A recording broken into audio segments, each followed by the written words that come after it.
नमस्ते, प्रणाम। स्वागत करती हूँ अपने यूट्यूब चैनल पर। आप सभी लोग के सामने एक नकटा गीत गुन सुनाने जा रही हूँ। आप लोग सुनिएगा और कमेंट बॉक्स में बताइएगा हमारा गीत कैसा लगा। चुनरिया में धानी रंगा दो पिया, चुनरिया में धानी रंगा दो पिया।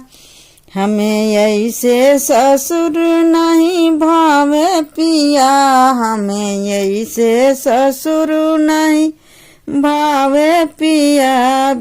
पिछुआरे माँ बंगला छावावे पिया, पिछुआरे में बंगला छवावे पिया। चुनरिया में धानी रंगा दो पिया, चुनरिया में धानी रंगा दो पिया। हमें ऐसे जेठ नहीं भावे पिया, हमें ऐसे जेठ नहीं भावे पिया। बिना खासे घरे चले आवे पिया, बिना खासे घरे चले आवे पिया। चुनरिया में धानी रंगा दो पिया, चुनरिया में धानी रंगा दो पिया।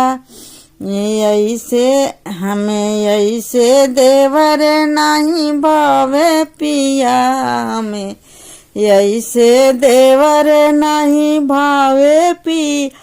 बिना पूछे मिठाई ले आवे पिया, बिना पूछे मिठाइया ले आवे पिया।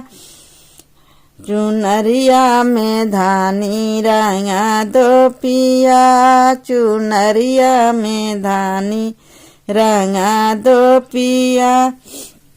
हमें ऐसे बलम नहीं भावे पिया, हमें ऐसे बलम नहीं भावे पिया। बिन पूछे से जरिया पर आवे पिया, बिना पूछे से जरिया पर आवे पिया। चुनरिया में धानी रंगा दो पिया, चुनरिया में धानी रंगा दो पिया।